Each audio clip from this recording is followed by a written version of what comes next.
السلام عليكم ورحمة الله وبركاته. الحمد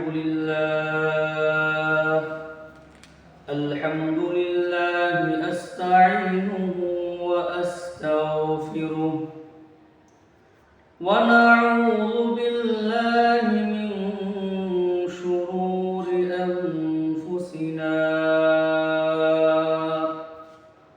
ومن سيئات أعمالنا.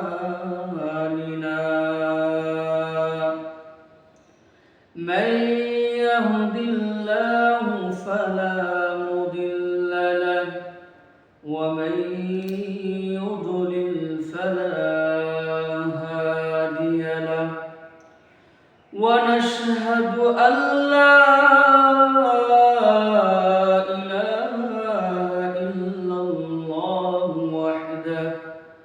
وحده لا شريك له.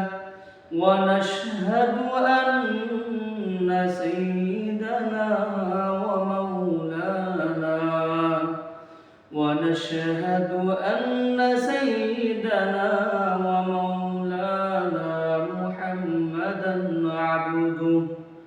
محمدا عبده ورسوله أرسله بالحق بشيرا ونذيرا وداعيا إلى الله بإذنه وسراجا منيرا. أما بعد فأعوذ بالله من الشيطان الرجيم. بسم الله الرحمن الرحيم. قال الله تعالى في كلامه المجيد: يا أيها الذين آمنوا اتقوا الله وذروا ما بقي من الربا إن كنتم مؤمنين، فإن لم تفعلوا فأذنوا بحرب من الله ورسوله، وإن تبتم فلكم رؤوس أموالكم لا تظلمون ولا تظلمون. صدق الله العلي العظيم. وقال رسول الله صلى الله عليه وسلم: أتيت ليلة أسري بي على قوم بطونهم كالبيوت فيها الحيات ترى من خارج بطونهم، فقلت من هؤلاء يا جبرائيل؟ قال هؤلاء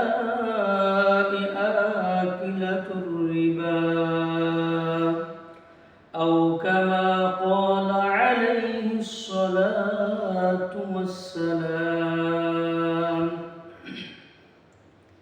আলহামদুলিল্লাহ, আল্লাহ পাকের দরবারে অসংখ্য অগণিত শুকরিয়া আদায় করি যে মহান রব্বুল আলামিন আমাকে এবং আপনাদের সকলকে দ্বীনের কিছু কথা বলার এবং কিছু শোনার তৌফিক দান করেছেন। এজন্য সকলেই অন্তরের অন্তঃস্থল থেকে শুকরিয়া জ্ঞাপন করি, বলি আলহামদুলিল্লাহ। আমি যে আয়াত দুটি তেলাওয়াত করেছি এবং একটি হাদিস পাঠ করেছি। ইনশাআল্লাহ এই আয়াত দুটি এবং একটি হাদিসের উপর আলোচনা করার চেষ্টা করব ইনশাআল্লাহ। প্রিয় ভাইরা, আল্লাহ রাব্বুল আলামিন সুদ যে হারাম সে সম্পর্কে বলেছেন। এর আগে আমাদের জেনে নিতে হবে সুদ কাকে বলে। عن علي بن أبي طالب رضي الله عنه قال كل قرض جر منفعة فهو ربا। হযরত আলী রাদিয়াল্লাহু আনহু হতে বর্ণিত, তিনি বলেন, এমন প্রত্যেক ঋণ যা লাভ কামাই করে, যা মুনাফা অর্জন করে, তাই সুদ। এমন প্রত্যেক ঋণ যেটা পুঁজি ছাড়া লাভ চায়, অর্থাৎ আপনি কাউকে কিছু টাকা দিয়েছেন ঋণ স্বরূপ, তার বিনিময়ে কয়েক মাস পর অতিরিক্ত যে টাকাটা নেওয়া হয় সেটা হচ্ছে সুদ। কাজে এই সুদ আমরা খাব না। সেই সুদ সম্পর্কে আল্লাহ রাব্বুল আলামিন পবিত্র কালামুল্লাহ শরীফের সূরাতুল বাকারা এর 278 ও 79 নম্বর আয়াতের মধ্যে ঈমানদারদেরকে ধমকি দিয়েছে। আল্লাহ তাআলা সূরাতুল বাকারা এর মাঝে কি বলেন? আল্লাহ তাআলা বলেন, ইয়া আইয়ুহাল্লাযীনা আমানুত্তাকুল্লাহ। আল্লাহ রাব্বুল আলামিন ঈমানদারদেরকে লক্ষ্য করে বলেন, হে ঈমানদারগণ, তোমরা আল্লাহকে ভয় করো। ওয়াযারু মা বাকিয়া মিনার রিবা ইন কুনতুম মুমিনিন। আল্লাহ রাব্বুল আলামিন ঈমানদারদেরকে লক্ষ্য করে বলেন, হে ঈমানদারগণ, তোমরা আল্লাহকে ভয় করো এবং সুদের যা অবশিষ্ট আছে, সুদের কারবারে তোমরা যারা নিয়োজিত হয়ে গিয়েছ, সুদের কারবারে যারা নিযুক্ত আছো, তোমরা তা পরিত্যাগ করো যদি তোমরা ঈমানদার হও। আল্লাহ রাব্বুল আলামিন ঈমানদারকে এখানে শর্ত করেছেন, যদি তোমরা ঈমানদার হও তাহলে সুদের যা কিছু আছে সব কিছু পরিত্যাগ করো। যদি পরিত্যাগ না করা হয় তখন আল্লাহ বলেন, ওয়া ইল্লাম তাফআলু, যদি তোমরা সুদের কারবার পরিত্যাগ না করো, সুদ যদি না ছেড়ে দাও, ফাআযানু বিহারবিন মিনাল্লাহি ওয়া রাসূলিহি। আল্লাহ রাব্বুল আলামিন বলেন, ফাআযানু, তাহলে ঘোষণা নাও আল্লাহ এবং তার রাসূলের সাথে যুদ্ধের, আল্লাহ এবং তার রাসূলের সাথে যুদ্ধের ঘোষণা নাও। যদি সুদ খাও তাহলে আল্লাহ এবং তার রাসূলের সাথে যুদ্ধের ঘোষণা নাও। হে ঈমানদার ভাইরা আমার, আপনি যদি ঈমানদার হন তাহলে সুদ খেয়ে কি আল্লাহ তাআলার সাথে যুদ্ধ করতে পারেন কিনা? তার রাসূলের সাথে যুদ্ধ করা যায়? কখনো নয়।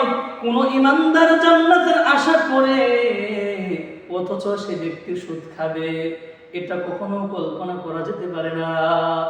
যে ব্যক্তি আল্লাহ এর জান্নাতের আশা রাখে, সে ব্যক্তি কোনোদিন সুদ খেতে পারে না। সে ব্যক্তি কোনোদিন আল্লাহ এবং তার রাসূলের সাথে যুদ্ধ ঘোষণা নিতে পারে না। সে ব্যক্তি আল্লাহ এবং তার রাসূলের সাথে যুদ্ধ করতে পারে না। যুদ্ধ করবে কে? যুদ্ধ তো করে কাফেররা, কারণ তারা জানে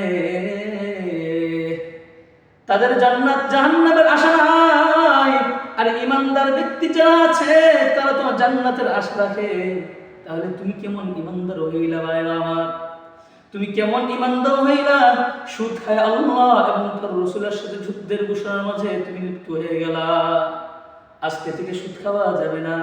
তারপর আল্লাহ তাআলা আয়াতের মাঝে বলেন, ওয়া ইন তুবতুম, যদি তোমরা তওবা করো, যদি তোমরা তওবা করো, ফালাকুম রুউসু আমওয়ালিকুম, তাহলে তোমাদের মূলধন তোমাদেরই থাকবে। তোমরা সুদের কারবার করে ফেলেছিলে, সুদের সাথে জড়িত হয়ে গিয়েছিলে, এখন তোমরা সুদের কারবার ছেড়ে দাও, তওবা করো, তাহলে তোমাদের মূলধন তোমাদেরই থাকবে। লা তাজলিমুনা ওয়া লা তুজলামুন।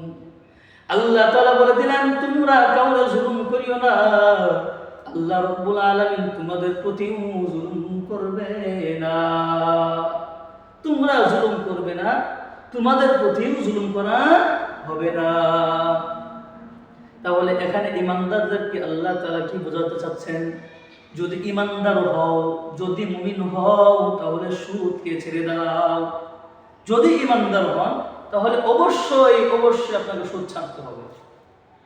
কি করতে হবে? অবশ্যই সুদ ছাড়তে হবে। আল্লাহ রাসূল সাল্লাল্লাহু আলাইহি ওয়াসাল্লাম হাদিসের মধ্যে বলেন, সুনানে ইবনে মাজাহ এর 2273 নম্বর হাদিসের মধ্যে বর্ণিত আছে যে সুদখোর যে সুদ খায় তার পেটে সাপের বাসা বাঁধে। কি বাঁধে? সাপের বাসা বাঁধে। হযরত আবু হুরায়রা রাদিয়াল্লাহু আনহু থেকে বর্ণিত, তিনি বলেন, ক্বালা রাসূলুল্লাহ সাল্লাল্লাহু আলাইহি ওয়াসাল্লাম, রাসূলুল্লাহ সাল্লাল্লাহু আলাইহি ওয়াসাল্লাম বলেছেন, আতাইতু লাইলাতা উসরিয়া বি আলা কওমিন। রাসূলুল্লাহ সাল্লাল্লাহু আলাইহি ওয়াসাল্লাম বলেন, আমাকে মেরাজের রাত্রে এমন একটি দলের কাছে নিয়ে যাওয়া হলো, বুতুনুহুম কাল বুয়ুত, তাদের পেটগুলো হচ্ছে বিশাল ঘরের মতো বড়। আল্লাহ রাসূল বলেন, আমাকে এমন এক গোত্র দলের কাছে নিয়ে যাওয়া হলো, এমন একটি দলের কাছে নিয়ে যাওয়া হলো মেরাজের রজনীতে, যাদের পেটগুলো বিশাল ঘরের মতো বড় বড়। ফিহাল হাইয়াত, আর সেই বিশাল বড় বড় ঘরের মতো পেটের মাঝে সাপে ভরপুর। তুরামিন খারিজ বুতুনিহিম, যেই সাপগুলো পেটের বাহির থেকে স্পষ্ট দেখা যাচ্ছিল। ফাকুলতু মান হাউলা ইয়া জিবরাইল, অতঃপর আমি রাসূল জিবরাইলকে জিজ্ঞেস করলাম, হে জিবরাইল, মান হাউলা, ওরা কারা যাদের পেটের মাঝে সাপ দেখা যায়? ক্বালা হাউলা আকিলাতুর রিবা, হযরত জিবরাইল আলাইহিস সালাম বললেন, ওরা হচ্ছে আপনার ওই সকল উম্মত যারা সুদখোর, যারা সুদ খাইতো, যারা মানুষের কাছ থেকে সুদ দিয়ে টাকা উপার্জন করত, তাদের সাথে পেটের মাঝে সাথে ভরপুর। প্রিয় ভাইরা আমার, আল্লাহ রাব্বুল আলামিন ইমানদারদেরকে এখানে শর্ত করছেন, যদি ইমানদার হও তাহলে সুদ খাইও না। এখানে আল্লাহ রাসূল সুদখোরদেরকে সাপে কামড়াতে দেখেছেন, তাদের পেটে সাপে বাসা বাঁধতে দেখেছেন। তাহলে তুমি ইমানদার যদিও সুদ খেতে পারো না, তুমি এই সাপের বাসা সুদ খেয়ে পেটের মাঝে সাপের বাসা বাঁধতে পারো না। আমরা কি চাই যে কিয়ামতের দিন বা কবরে গিয়ে মৃত্যুর পর আমাদের পেটটা সাপের বাসা হোক? এটাকে আমরা কেউ চাই না। আমরা চাই অপরন্ত সুখ, জান্নাত। যদি জান্নাত চাও প্রিয় ভাইয়ারা আমার, তাহলে সুদ খেও না। তাহলে আজকের আলোচনার বিষয় হলো কি? সুদ না খাওয়া, সুদ পরিত্যাগ করো। সুদ সম্পূর্ণ হারাম। সুদ কি? সম্পূর্ণ হারাম। আয়াতের মধ্যে আল্লাহ তাআলা ইমানদারদেরকে শর্ত করছেন যে যদি তোমরা ইমানদার হও সুদ ছেড়ে দাও। হাদিসের মধ্যে আল্লাহ রাসূল সাল্লাল্লাহু আলাইহি ওয়াসাল্লাম মেরাজের রজনীতে এমন এক দলকে দেখলেন যাদের পেটে সাপে ভরা। তো কাজেই কাল কিয়ামতের দিন আমাকে পরকালে কি আমার পেটটাকে সাপের বাসা বানাবো? এটা কি আমরা কেউ চাই? কাজেই ইনশাআল্লাহ আমরা সকলে সুদ ছেড়ে দেব ইনশাআল্লাহ। আমাদের সকলকে আল্লাহ তাআলা সুদ ছেড়ে দেওয়ার তৌফিক দান করুন। ওয়া আখিরু দাওয়ানা আলহামদুলিল্লাহি রাব্বিল আলামিন।